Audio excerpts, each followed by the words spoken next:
언제나 돈 파는 가게. 자, 그래서 지금부터 우리가 이제 본 방송을 시작했습니다. 공개 방송이니까. 제가 시작할 때 어떻게 합니까? 첫 시작 멘트. 안녕하세요. 돈 파는 가게 대표 사원 김강주입니다. 이렇게 하잖아요. 그죠? 그래서 오늘은 공개 방송이니까 제가 안녕하세요. 돈 파는 가게 대표 사원 김강주입니다 하면 마치 KBS 홀에 온 것처럼 한호와 열광적인 박수로 시작할 수 있겠습니까? 네. 예, 그럼 해보겠습니다. 연습 한번 해보겠습니다. 안녕하세요. 돈 파는 가게 대표 사원 김강주입니다. 아주 좋습니다. 연습을 했으니까 실전은 더 잘하시겠죠. 자, 시작하겠습니다. 안녕하세요. 제가 틀렸네요. 안녕하세요. 돈 파는 가게 대표 사원 김강주입니다.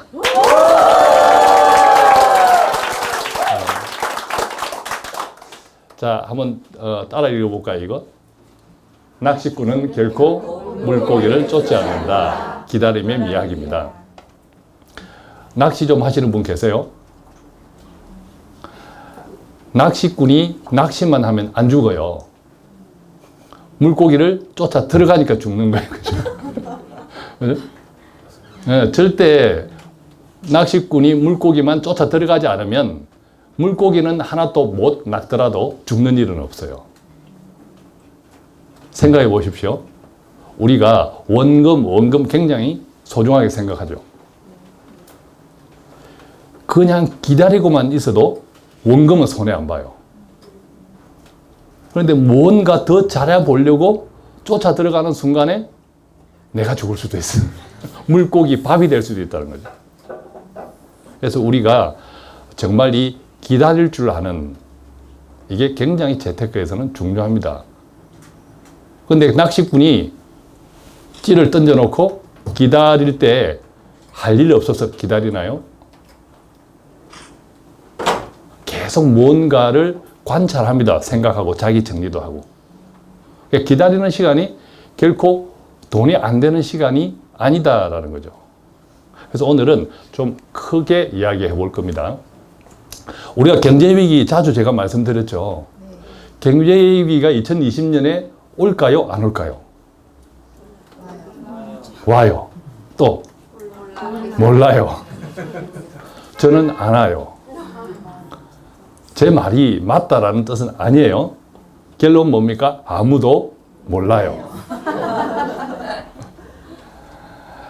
이 경제 위기를 예측하려고 하는 것 자체가 아주 쓸데없는 거예요.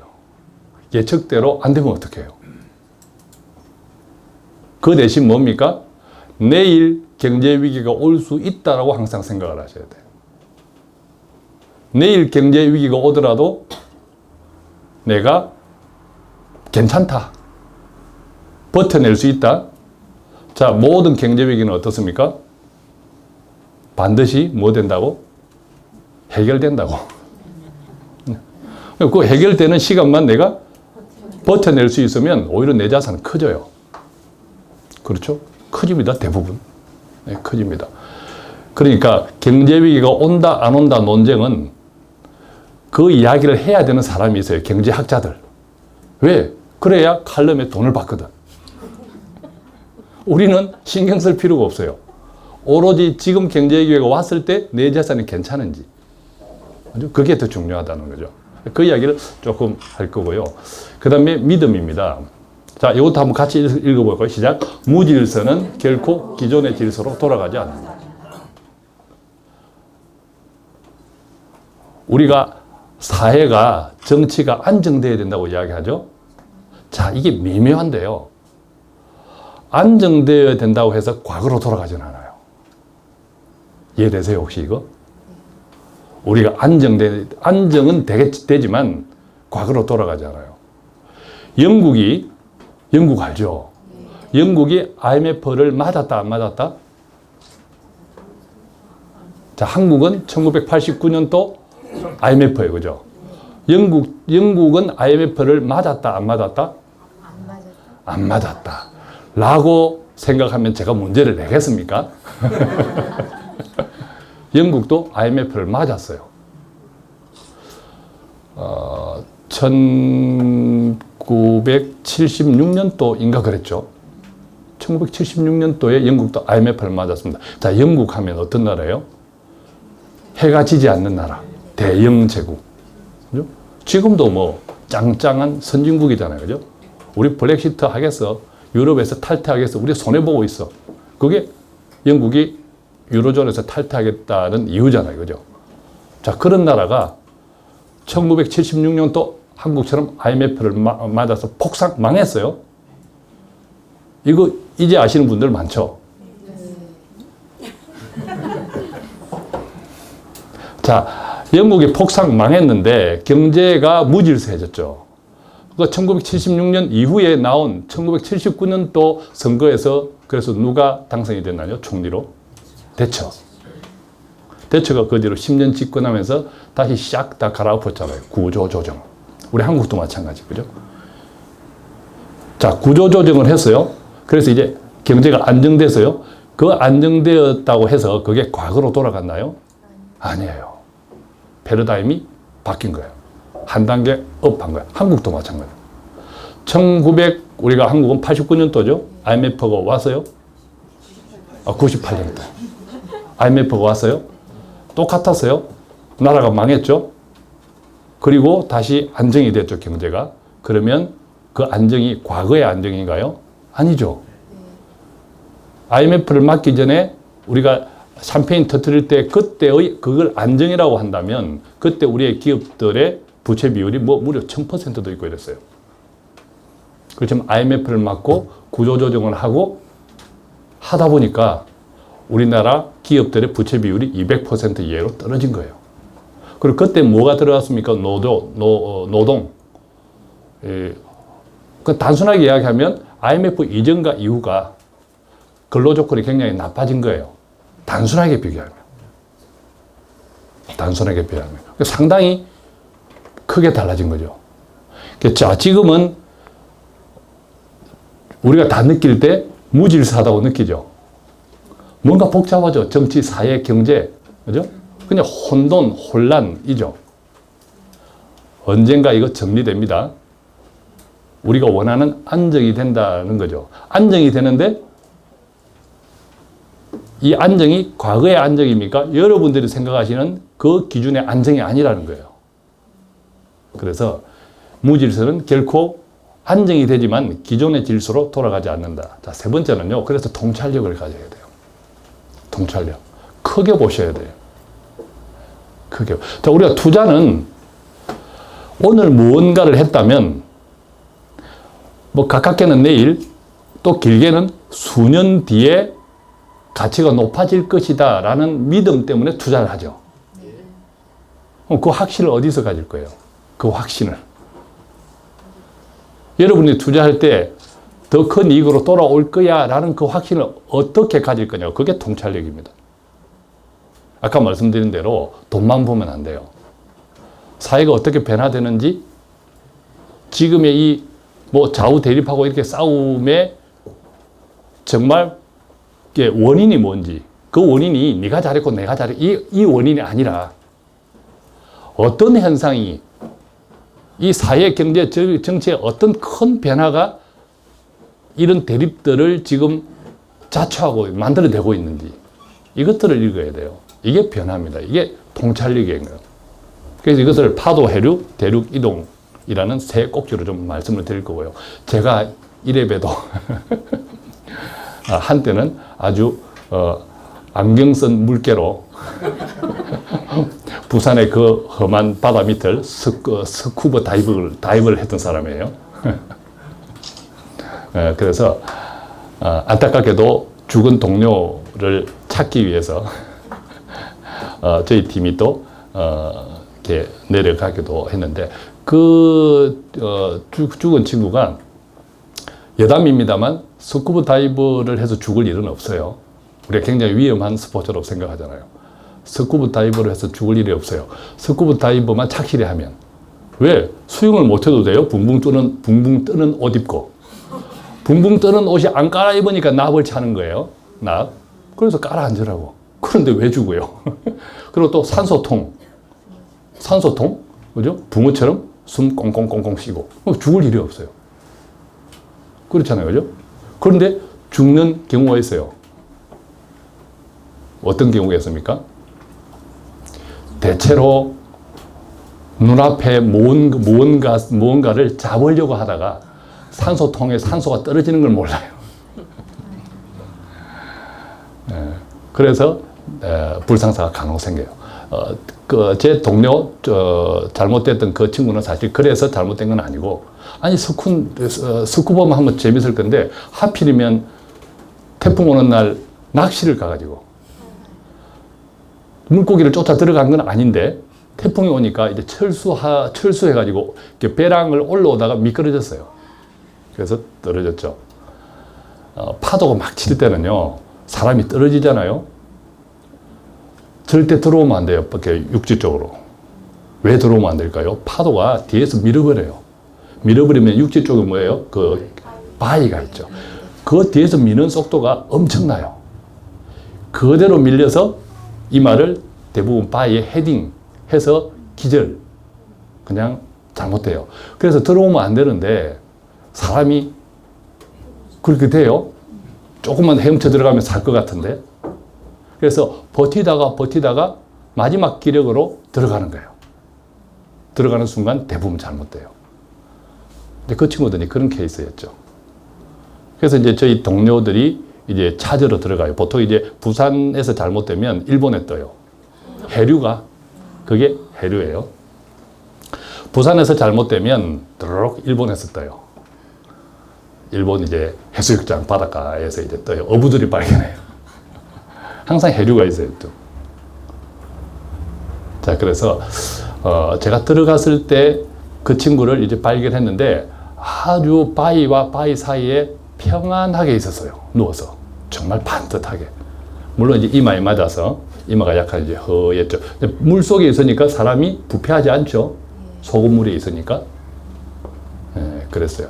근데 그 밑에 들어가면 파도가 잔잔한 날에도 해류가 굉장히 센 날이 있어요. 또 파도가 그친데 밑에 들어가면 잠잠한 때가 있어요. 그런 것들이 이제, 근데 그 이야기를 조금 이제 설명을 드릴 거고요. 궁극적으로는 대륙 이동. 이 파도, 해류, 그 다음에 가장 크게는 이제 대륙 이동. 자, 이것까지를 우리가 파도를 보면서 해류를 보면서 대륙 이동을 생각할 수 있어요. 이게 통찰력이에요. 자, 경제위기. 2020년 경제에 아까 말씀드렸죠. 내년의 경제가 어떨까? 크게 다르지 않을 거라는 것이 대체적인 이야기예요. 크게 다르지 않을 것, 올해랑. 올해 어떤 것들이 있었나요? 뭐, 미중 무역전쟁 1년 내에 있었고. 지금 미중 무역전쟁이 뭐 스몰 딜 한다고 하는데 이게 사실은 굉장히 장난스러운 거예요. 전 세계를 조롱한 거예요. 두 사람이. 어떤 합의를 했나요? 사실 합의한 거 없어요. 한 대 더 때릴 거, 안 때릴 게 한 것밖에 없어. 그죠? 추가 관세 부과 안 하기로 한 거잖아요. 그죠? 12월 달에 개시되는 미국의 추가 관세 부과 안 하기로 한 거예요. 원래 관세는 그대로 두고. 자, 그 정도에도 시장은 와! 한단 말이에요. 뭐 내년에 비슷할 거다라는 거죠. 특별하게 다른 게 없다. 뭐 무역 분쟁, 브렉시트, 글로벌 정치 경제적 불확실성, 또 각국 정부와 중앙은행이 계속 돈 푸는 것. 뭐 내년에도 똑같다라는 거죠. 저는 이제 2020년에 경제 위기가 없다라고 생각하는 이유 중에 하나는 이 수많은 경제 위기가 그동안 있었지만 2007년이죠. 그때 글로벌 금융위기 전과 후가 달라요. 크게 달라요.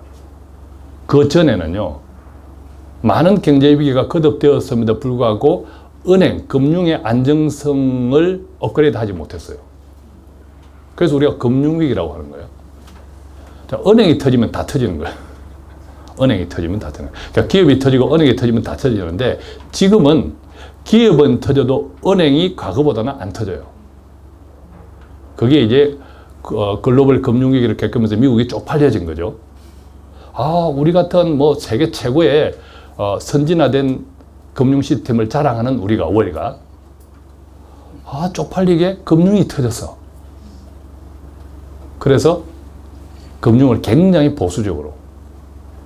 그것이 전 세계 표준이 되었단 말이죠. 우리 한국도 굉장히 지금 금융 회계 기준이 보수적으로 바뀌었어요.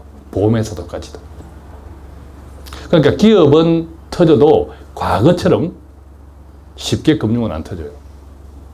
그리고 두 번째, 10년 전 글로벌 금융위기 이전의 경제위기는, 모든 경제위기는 항상 잘 나가다가 뒤통수가 터졌어요. 우리 IMF도 보세요.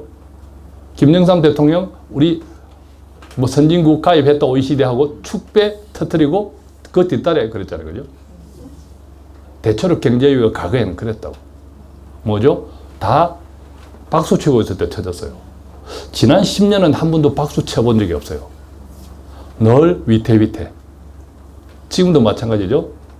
늘 위태위태. 늘 불안하고 늘 걱정스럽게 세계 경제 정부들이 계속 시장을 바라보고 있어요. 그래서 크게 다르다라는 거죠.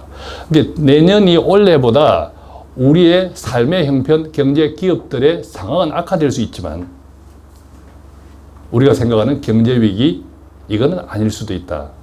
라고 이제 저는 제 생각이에요. 제가 자주 말씀드리죠. 저도 믿지 말라고. 저도 믿지 말라고. 돈의 주인은 누구라고요? 돈의 주인은 나 아니에요. 그죠?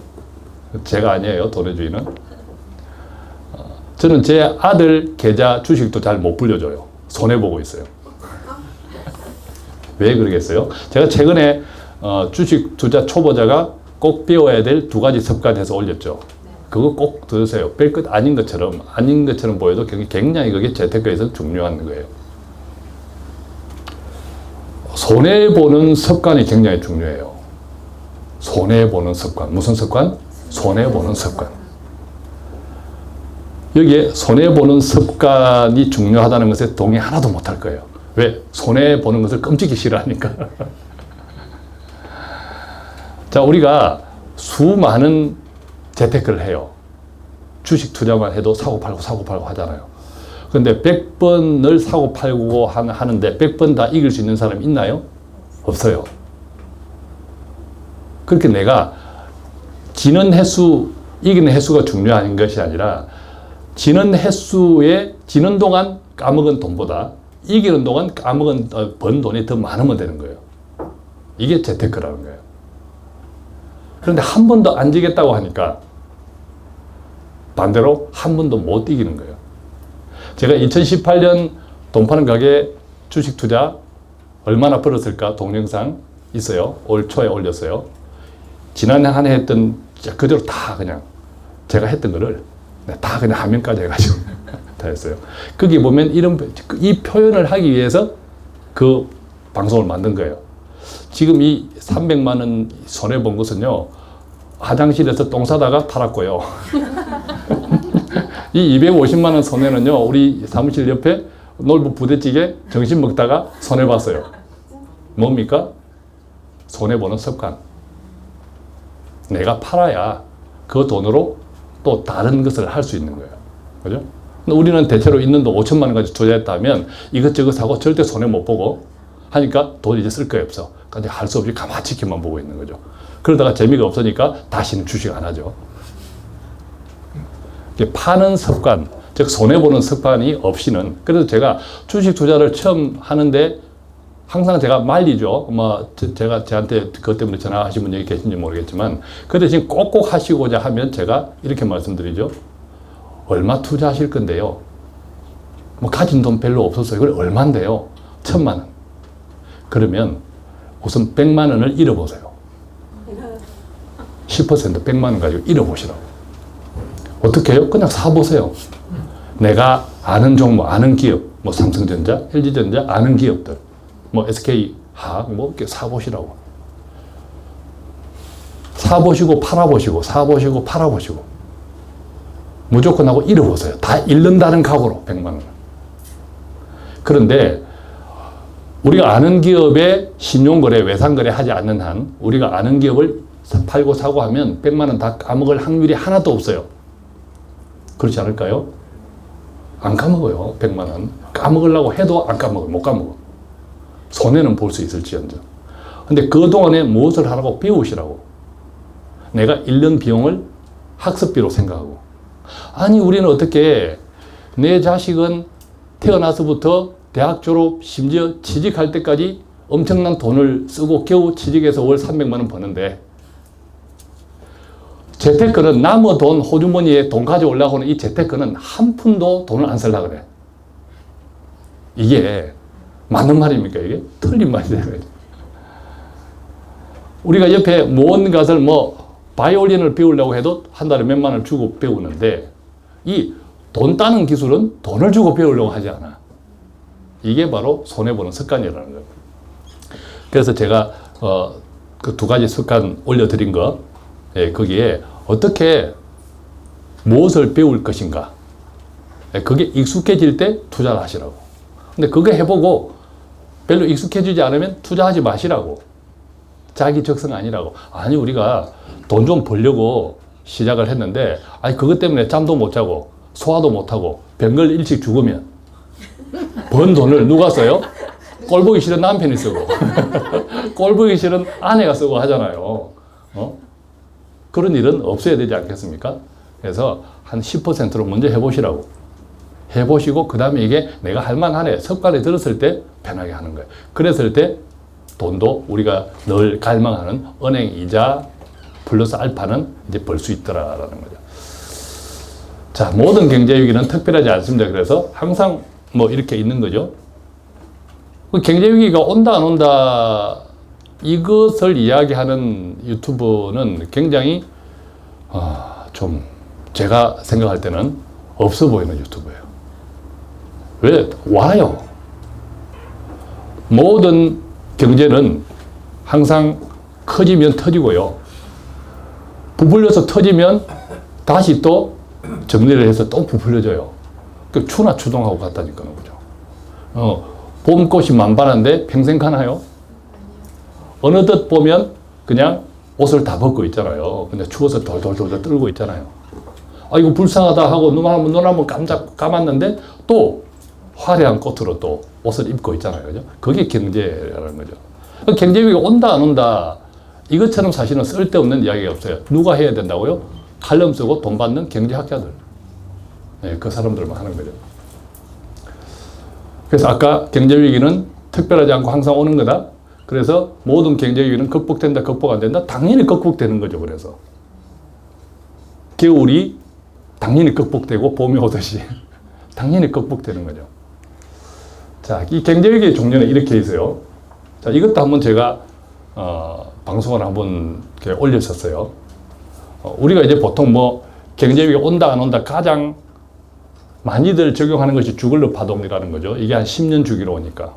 그러니까 2007, 8년에 경제위기 왔으니까 2018년에 경제위기 온다. 이런 거죠. 그게 자꾸 틀리니까 내년에 온다. 또 틀리니까 내년에 온다. 이렇게 하고 있잖아요. 그죠? 최근에 경제위기 온다 해서 잘 팔린 책 그 저자도 제가 알기로 2번 틀렸어요. 근데 사람들은 잘 기억을 못 해요. 또 2020년에 온다니까 또 오는 것처럼. 자, 우리가 모든 것이 그렇습니다. 어떤 결론을 정해놓고 그 결론에 여러 가지 요소들을 짜 맞추면 그 결론이 나와요. 경제가 얼마나 복잡하게 움직입니까? 그죠? 내가 보고 싶은 모습만 보면 다 그것만 보이는 거예요. 내가 보기 싫은 모습만 보면 그게 다 보이는 거예요. 근데 경제는 그렇게 쉽게 예측이 될 것 같으면 경제가 아닌 거죠. 옛날에도 우리가 경제 대공황이죠. 미국의 1929년. 이런 그 옛날에도 함부로 예측을 못했어요. 근데 지금 그때 비하면 얼마나 더 다양해졌고 복잡해졌습니까? 근데 이것을 예측하려고 하는 것 자체가 굉장히 터무니없는 거다라는 거죠. 지금은 이제 결국 콘트라테이프 파동을 중심으로 제가 말씀을 드릴 거예요. 이것은 50년 주기. 50년 주기. 이 50년 주기라고 해서 첫 해부터 50년 동안 계속 오른단 말 아니에요. 이 50년 주기라는 것은 시작점이 있고 또 끝나는 지점이 있는데 그 가운데나 이제 끝나는 점에서 확 이제 오르죠. 대체로 이제 이 콘트라테이프 파동을 보면. 그래서 시장이 굉장히 지루하게 가요.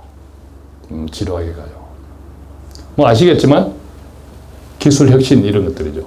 우리는 지금 무슨 4차 산업혁명 거죠. 자, 역대급 경제위기의 공통점은 그래서 이렇게 있는 거예요. 항상 과도한 투자 열기 후 발생하고 선진국에서 터져요. 인도네시아에서 경제위기 안 터져요. 항상 선진국에서 터져요. 왜? 그만큼 큰 집이 쓰러지면 작은 집은 다 그냥 쓰러지는 기둥에 맞아서 죽어요. 그죠? 그러니까 작은 집이 쓰러져도 이거는 뭐 세계 경제는 꼼짝 없는 거예요. 항상 선진국에서 발생하죠. 그 다음에 은행 금융위기로 확대되고 수출 이주 국가가 폭망하죠. 자, 수출 이주 국가가 폭망한다면 어느 나라가 생각나요? 우리나라가 생각나요. 우리나라는 굉장한 나라예요. 참 우리나라처럼 우리나라를 가소평가하는 나라가 국민 없어요. 전 세계에서 수출 영향력이 가장 큰 나라가 우리나라예요. 그게 강점이고 약점이기도 해요. 자, 그 다음에 정부 수입이 당연히 대폭 감소하겠죠.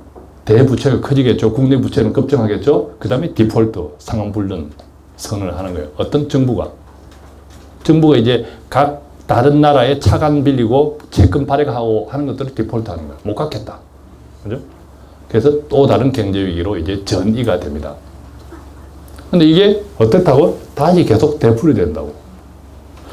이것을 우리가 돈으로 적용하면요. 경제위기가 터지면 망하는 재산, 뭘까요? 바로 주식 부동산이죠. 이게 먼저 망하잖아요. 이게 반토막. 자, 모든 경제위기가 터졌을 때 항상 주식 부동산부터 반토막하고 시작합니다. 그렇잖아요. 바로 뒷날에 바로 반토막이에요. 그럼 이제 주식 같은 경우에는 그나마 주식은 사이드 브레이크를 걸어요. 거래 정지. 너무 가열되면. 그러니까 주식 같은 경우는 반토막이 나도 몇 날이 지나서 반토막이 돼요. 거래를 정지시키니까. 근데 부동산은 그런 거 없어요. 부동산은 하루아침에 반토막 나요. 주식과 부동산에 오르고 내리는 그게 완전 달라요. 예를 들면 주식은 오르더라도 내리면서 올라요. 이걸 우리가 추세적 상승이라고 그러죠. 평균이 올라간다는 말이에요. 떨어져도 오르면서 떨어져요.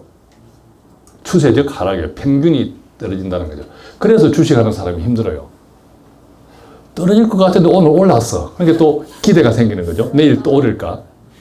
근데 내일 또 떨어져. 아, 이거 팔아야겠다. 하루만 지나보고. 뒷날 또 올라. 그러다가 어느 정도 시간이 지나면 더 많이 떨어져 있어. 그죠? 근데 부동산은 안 그래요. 부동산은 오르면 계속 올라요. 떨어질 때 계속 떨어져요. 호가가 달라지기 때문에 그래요. 살려는 사람이 우리가 파는 사람, 사는 사람 있잖아요. 그죠? 살려는 사람이 그 집값이 계속 올라가면 팔려는 사람이 자꾸 호가를 더 높이 불러요. 어제 1억 계약하기로 했는데 오늘 가니까 1억 5천 달래. 이런 식으로 이제 바뀌는 거죠. 자, 반대로 경제위기가 터지면 오르는 자산은 뭘까요, 그러면? 이렇게 금, 달러, 현금 이런 거잖아요. 우리가 현금을 요즘 굉장히 가소롭게 여기는 분들이 많은데 현금을 은행에 두면 될까요? 이런 질문들. 이거는 현금이 굉장히 자존심 상하는 얘기예요. 경제위기가 터지면 현금처럼 몸값이 비싸지는 게 없어요. 물론 우리가 뭐 터키나 이런 아주 하이프 인플레이션이라고 하는 이런 나라 제외하고는 그건 예외인 거예요, 예외. 그죠? 자, 우리가 2098년 IMF 때만 봐요. 그때 현금이 얼마나 위력이 있었는데요. 자, 부동산을 가지고 있으면요, 어떻게 할 수가 없어요. 계속 떨어지는 거 팔리지도 않아요. 오늘 1,000만 원 떨어지고 내일 2,000만 원 떨어지고 가만히 지켜요. 안 팔리니까. 계속 호가가 떨어지니까. 팔 수가 없어요. 현금은 어떻습니까? 언제든 은행에서 빼서 뭔가를 할 수 있잖아요. 그래서 현금은 경제위기가 터지면 몸값이 오르는 쪽이 현금이에요. 금, 달러도 마찬가지. 달러는 왜 오를까요?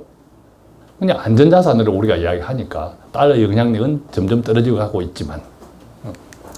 자, 반대로 이제 경제가 회복됐어요. 뭐가 오를까요? 반대죠. 주식 부동산에 올라요. 그러니까 내가 주식 부동산을 가지고 있는데 반토막 나서 버티면 어떻게 된다고? 오른다고.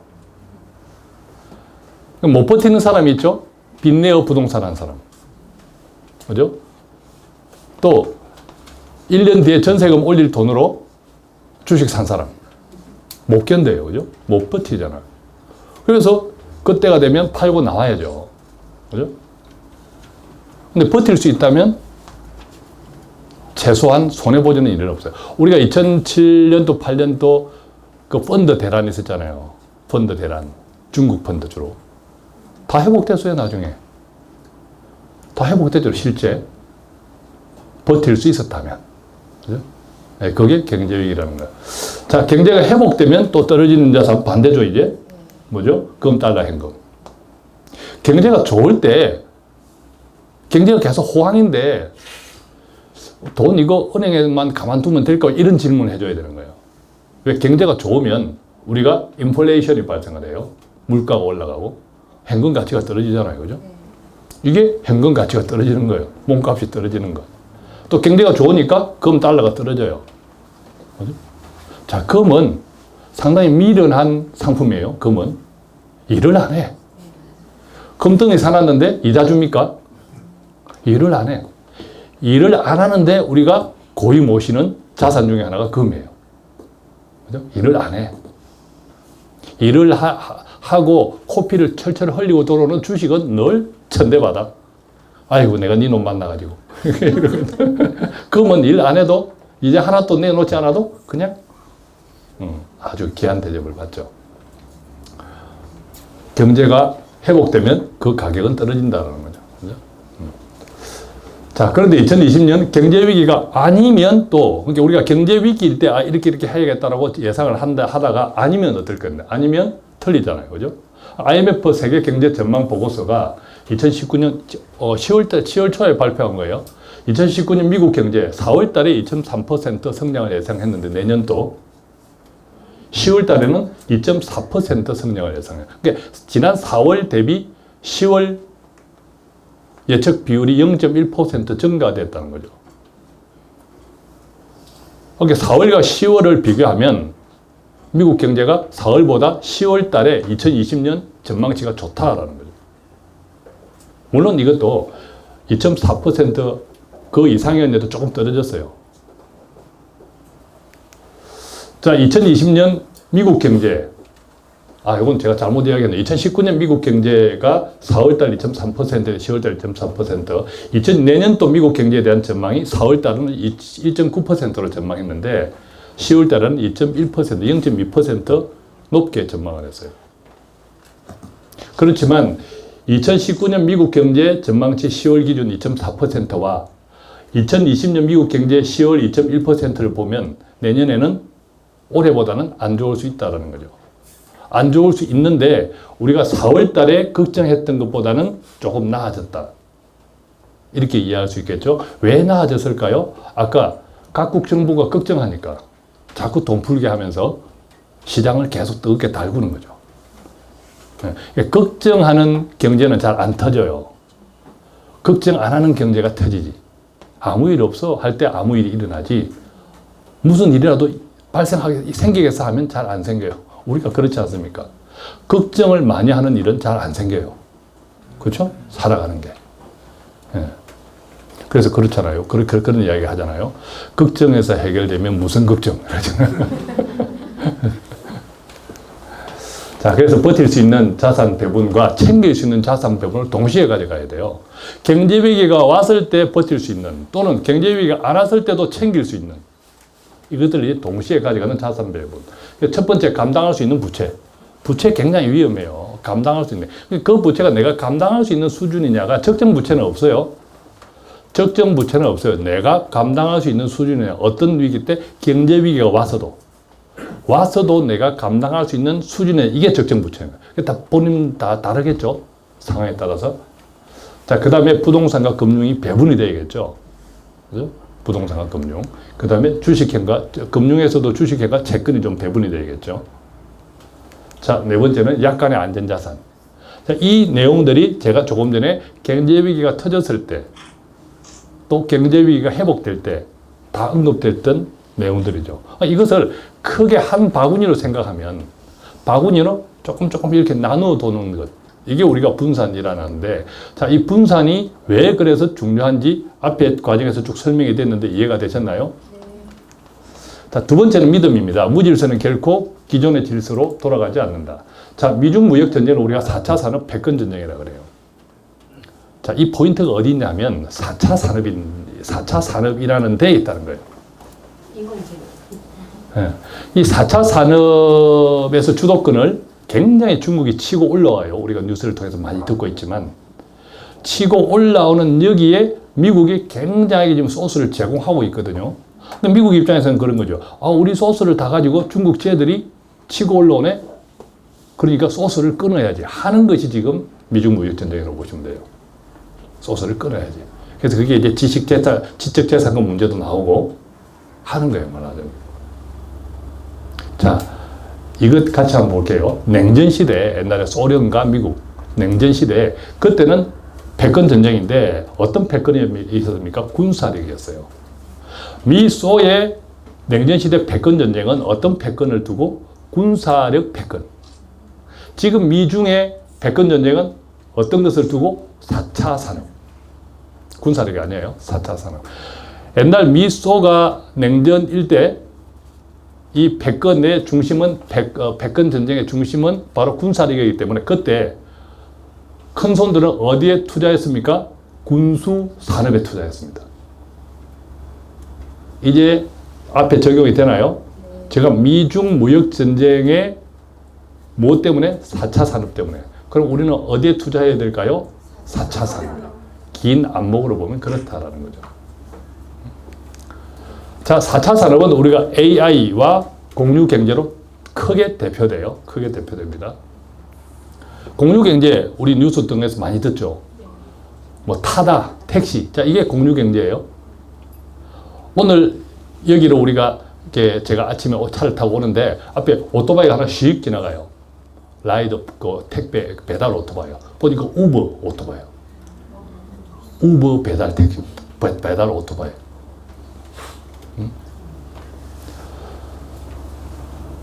이게 이제 공유 경제라는 거죠. 근데 우리 위워크라는 거 들어보셨죠? 이 도시에 있는 렌탈, 그 공간 렌탈해주는 위워크 세계적인 기업이에요. 거기도 이제 공간 공유 기업이죠. AI는 우리가 뭐 잘 아실 거고, AI, 인공지능. 자, 그런데 보십시오. 차량 공유업체 우버, 리포터, 이 상장에 대해서의 미국에. 그런데 아직도 공모가를 밑돌면서 고전 중이에요. 그리고 사무실 공유업체 위워크는 원래 IPO, 미국 증시에 상장을 올 초에 하려고 했는데 계속 미뤄지면서 연기됐는데 올해도 뭐 상장이 될지도 몰라요. 이 수익성 때문에. 이 위워크 같은 경우는 공간 비용이 커요. 원가가. 그리고 우버, 리프트 등은 제대로 수익을 못 내고 있고 덩치는 엄청 커졌는데. 자, 그래서 영국 이코노미스트지에서는 이 4차 산업들 유니콘이 아니라 조랑말이었다 이런 이야기를 해요. 자, 이 이야기는 지금 우리가 4차 산업의 대표적인 AI 공유 경제를 할 때 어느 쪽입니까? 공유 경제 쪽이에요.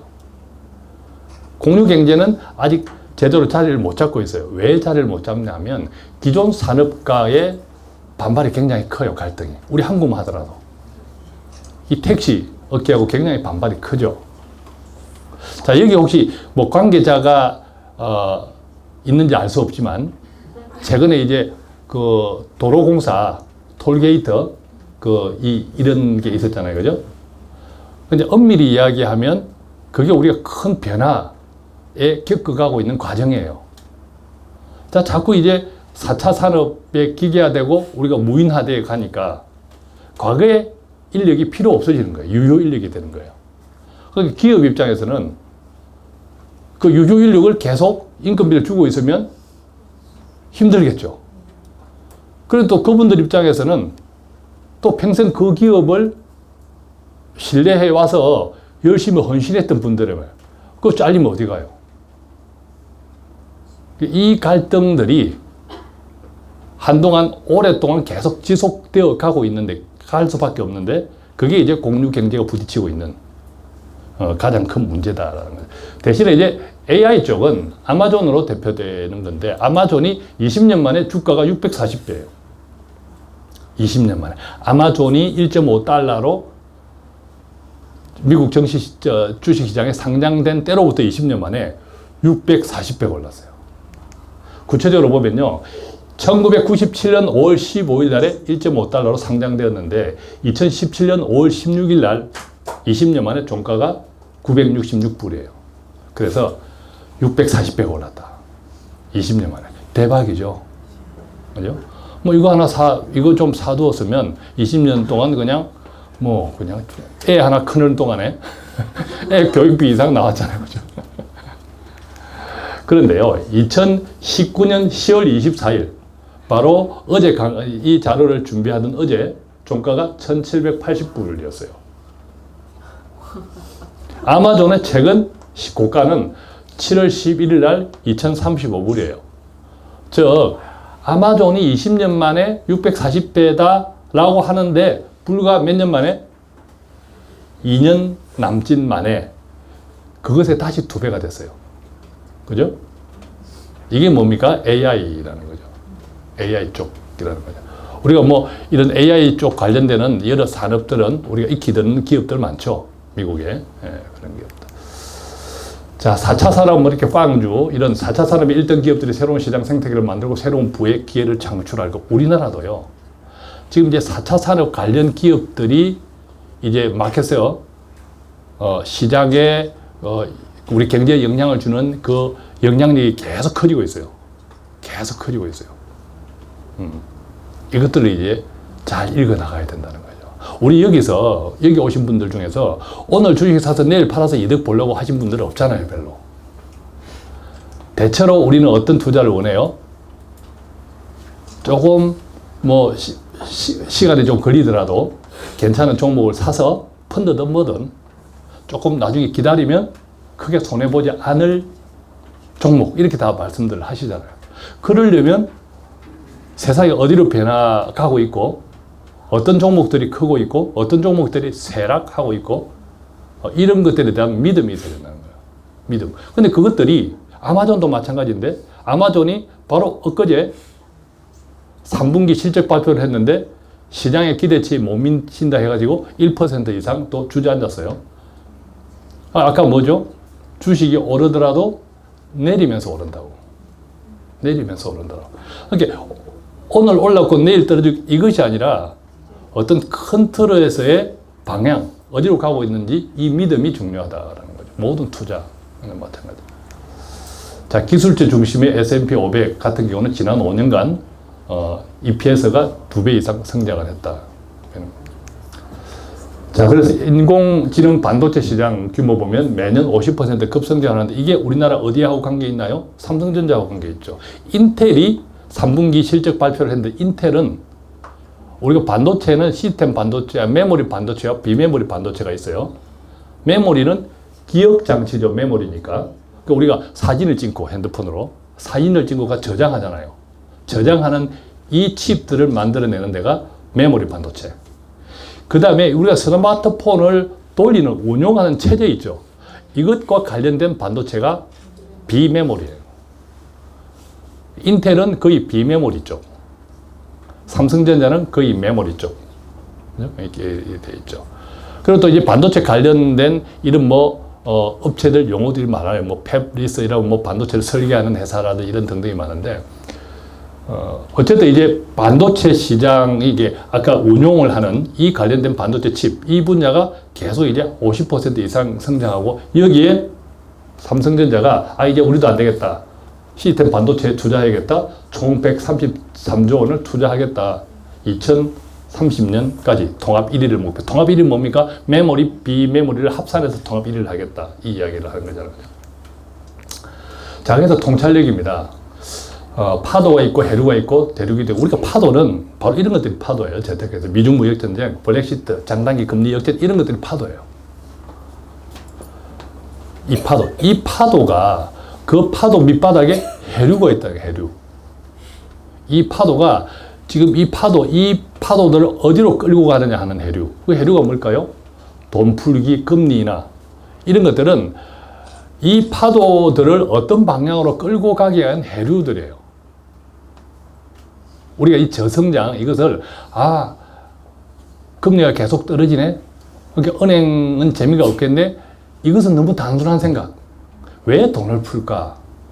물론 더 단순하게 이야기하면 지금 경제 위기를 방어하기 위해서 유동성을 공급하네. 여기까지도 파도. 자, 예를 들어 볼게요. 내가 몸이 아파. 몸이 아파서 병원에 갔어. 병원에 가니까 뭔가 처방을 하잖아요. 처방을 하는데 암으로 예를 들어 볼게요. 그게 더 쉽겠네요. 암이 걸렸어. 병원에 갔어. 뭔가 처방을 해. 계속 약물 복용을 해요. 빨리 나아요? 안 나아요. 안 낫죠? 나중 되면 나아요. 낫는다고 치면. 그런데 암이 걸리기 이전과 이후가 완전히 달라진 몸으로 나아요. 담배를 피웠던 사람은 끊었을 것이고, 술을 즐겨 마셨던 사람은 또 안 마실 것이고, 친구들하고 어울리기를 즐겼던 사람은 친구들하고 안 어울리고, 직장을 다녔던 사람은 직장을 그만두고 산에 가 있을 수도 있어요. 그죠? 그러니까 우리가 이 해류가 지금 현상을 어디로 끌고 갈 것인지를 자꾸 이해하려고 노력해야 돼요. 제가 나영학 교수님의 강의를 참 존경하고 좋은 이유는요, 즐거운 이유는 보십시오. 아까 그림을 설명할 때 세세하게 보죠. 아까 테이블에 신문이 있어요. 자, 테이블에 신문 보고 이게 아침이다라고 생각하시는 분 없어요. 자, 테이블에 신문이 있으니까 이게 아침이죠? 라고 이야기 하시잖아요. 그죠? 그리고 또 그 등장하는 막 인물들의 표정들을 보면서 막 해석을 하잖아요. 자, 이 해석은요, 정답이 아닐 수도 있어요. 아침 신문을 늦잠 자고 저녁에 깔아 놓을 수도 있는 거죠. 뭐냐면, 자기 관점을 가지는 게 중요해요. 자기 관점. 그래서 제가 방송에도 가끔 이야기한 단어가 이런 겁니다. 스토리텔링. 스토리텔링을 할 수 있어야 돼. 자꾸 어떤 현상을 내가 자꾸 스토리를 만드는 재미, 만드는 습관이 되어 있어야 돼요. 이것을 보고 이게 어떻게 되겠네? 어떻게 되겠네? 왜? 그게 틀려도 상관없어요. 누가 채점하는 거 아니에요. 그러면서 나중에 보면서 틀렸으면 또 이래서 이랬구나 라고 자꾸 이제 스토리텔링을 해보는 것. 이게 바로 대륙이동이라는 거예요. 지금 대륙은 4차 산업으로 지금 이동하고 있는 거예요.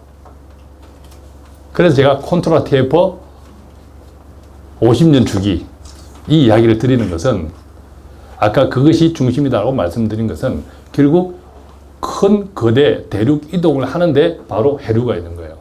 자, 이게 왜 그러냐 하면, 자, 파도 볼게요. 미국 경제가 건재하면 한국 경제는 최소한 망하지 않아요. 한국 경제가 좋아진다는 말이 아니라 미국 경제가 망하지 않으면 한국 경제는 최소한 건재하면 한국 경제는 최소한 망하지 않는다고. 동의하시나요? 그런데 미국 경제가 건재하려면 중국 경제도 같이 건재해야 돼요. 왜? 미국과 중국은 굉장히 어쩔 수 없이 지금 맞물려 있기 때문에 그래요. 미국 입장에서 중국은 싫지만 어쩔 수 없이 맞물려 있어요. 중국 시장을 닫아버리면 미국 대기업들, 작살날 대기업들 많아요. 그러니까 트럼프는 어쩔 수 없는 거죠. 중국도 마찬가지예요. 중국이 지난 8월 달까지도 미중 무역 전쟁에 큰 영향이 산업에 없었어요, 사실은. 그런데 딱 9월 달 들어서니까 엄청나게 지표가 달라졌어요. 그러니까 시진핑도 굉장히 급해진 거죠. 계속 돈을 풀고 있을 수는 없잖아요. 기업 부채 엉망인데, 중국이. 우리가 가지는 선입견들을 정말 조심해야 돼요. 자, 일본 국채의 대부분을 일본 국민들이 가지고 있다. 그래서 괜찮다. 이거 굉장히 위험한 선입견이에요. 그것도 나름의 기준이 있단 말이에요. 그러니까 일본 국채가 지금 안 팔려요. 왜? 개인들이 소비할 수 있는 역량이 있잖아요. 크기가. 이미 오버했어요. 그나마 계속 사고는 있지만 점점 개인이 일본 국채를 사는 비율은 떨어지고 있다고. 그걸 누가 떠안아요? 일본 은행들이 떠안아요. 일본은 정말 참 우리가 일본 사람들 보면 혹시 여기 일본 교포나 일본 분 안 오셨죠? 굉장히 좀 위축돼 있잖아요. 우리가 인사를 굉장히 잘해요.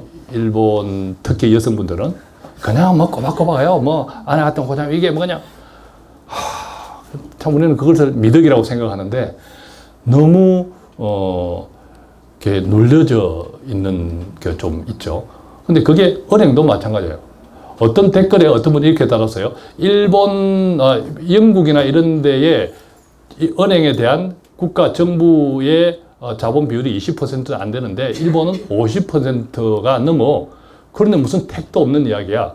정말 그분은 엄청나게 잘못 생각하는 거예요.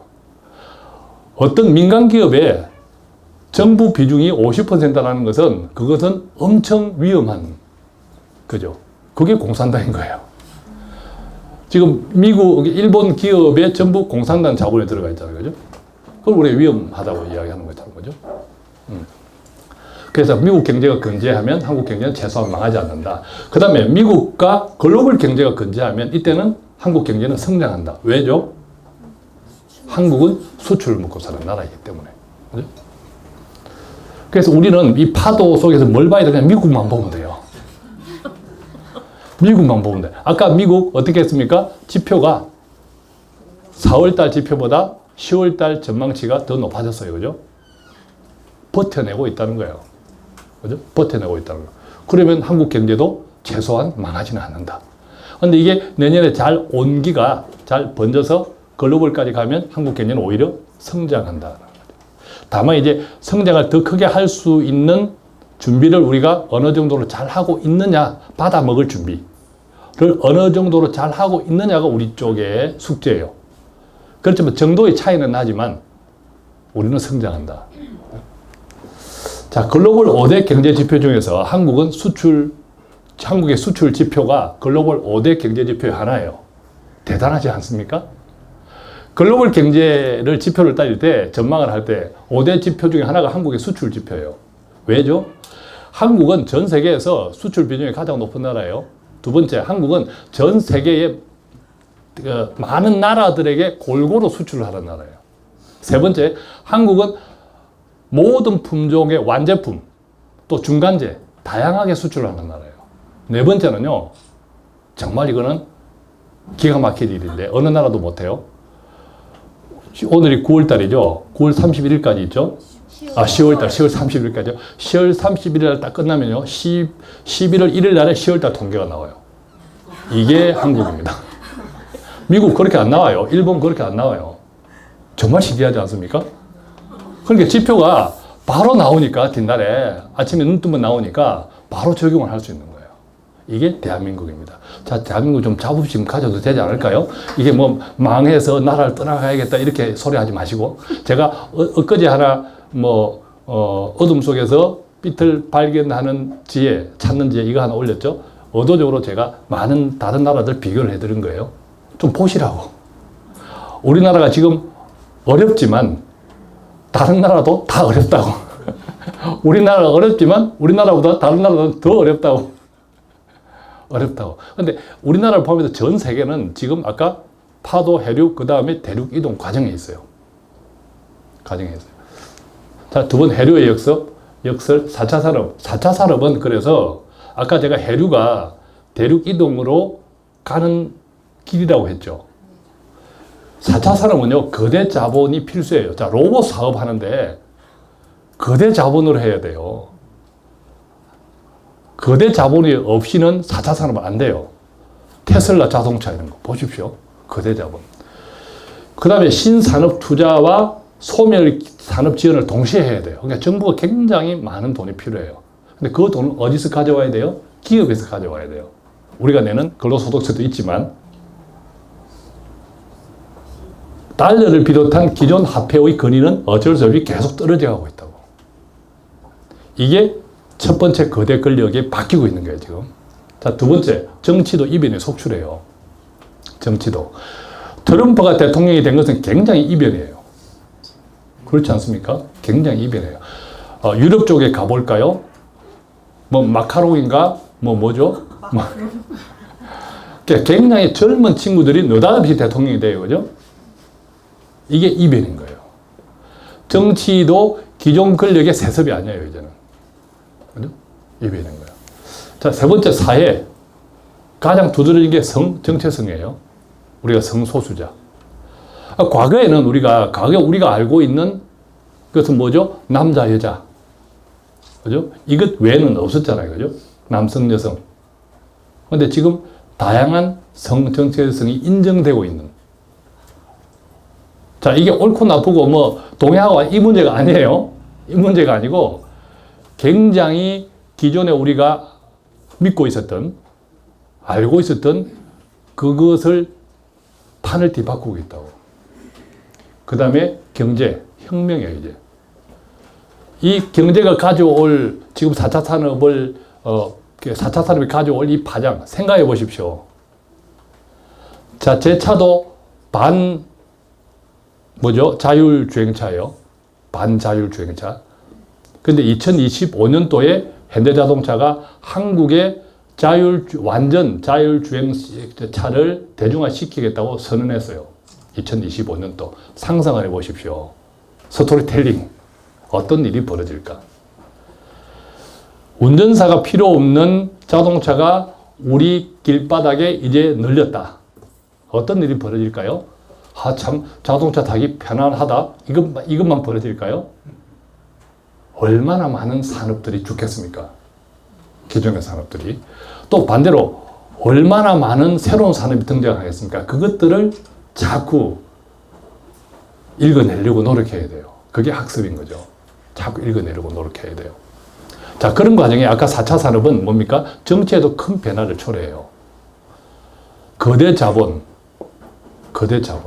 근데 거대 자본으로 많은 기계화되고 로봇화되어서 실직하면 거대 자본이 생산하는 그 상품을 누가 살까요? 살 사람이 없어요. 그래서 등장하는 것이 국민기본소득제라는 것이 등장하는 거예요. 그게 사회주의가 아니라. 그 상품을 사게 해야 되는 구매층이 있어야 되니까. 아까 일본에서 상속세 100% 이야기가 나오는 것처럼 똑같은 이야기. 그래서 지금은 사회주의, 자본주의가 별로 의미가 없어졌어요. 어떻게 하면 시장 경제를 돌아가게 할까? 그래서 이 거대 자본이 지배하는 4차 산업에서 소비를 하기 위해서 소비자들의 기본소득을 줘야 하네. 그 기본소득 가지고 상품을 사고, 그래서 거대 자본의 상품을 팔고 그 이익을 남겨서 세금으로 다시 가져오고 그 세금으로 다시 이렇게 돈을 주고, 이런 것들이 머지않은 미래에 크게 우리가 변화를 준다라는 거죠. 자, 그래서 안 들어가노.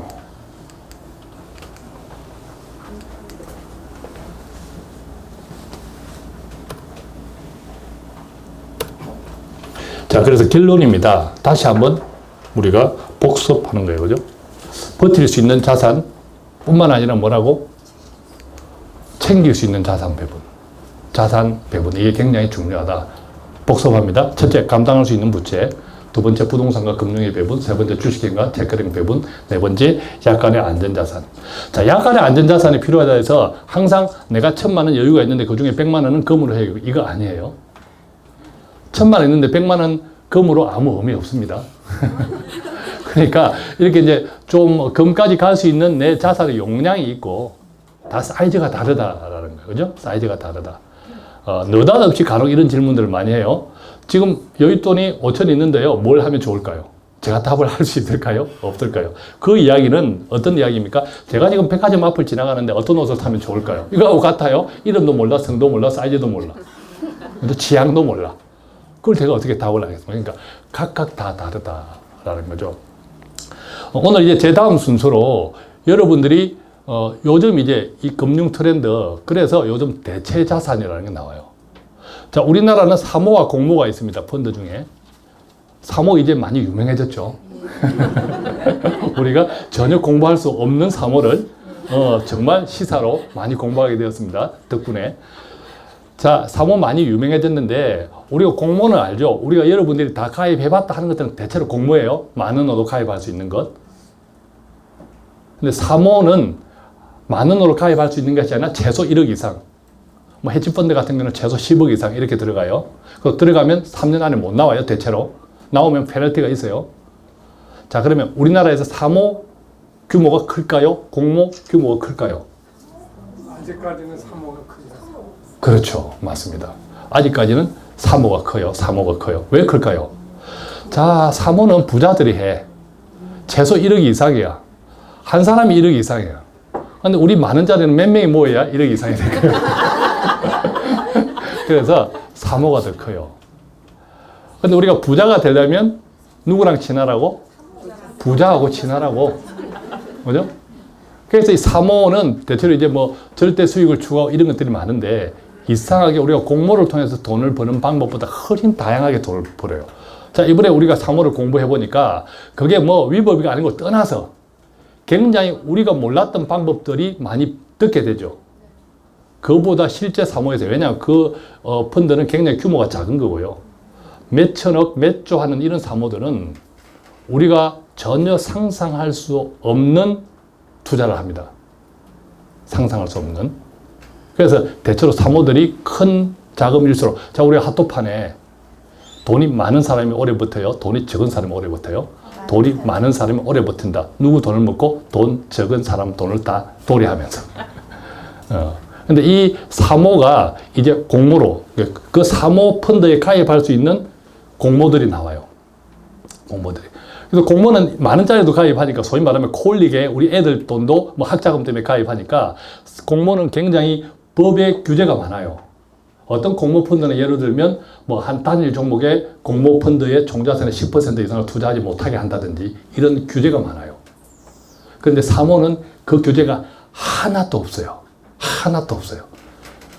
그만큼 적극적으로 이제 투자해서 운영하는 것이 사모인데, 그 사모 중에 우리가 옛날에 안 좋은 기업들이 있죠. 헤지펀드 이런. 그죠?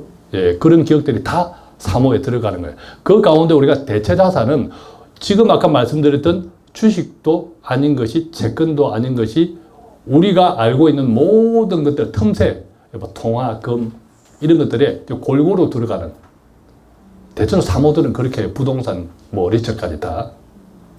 그래서 제 다음 순서에는 키움 자산 운용에서 대체 자산이 만들어진 사모가 자, 이런 식이구나라는 구성을 좀 이해하시라고 한 20분 정도 말씀을 드릴 겁니다.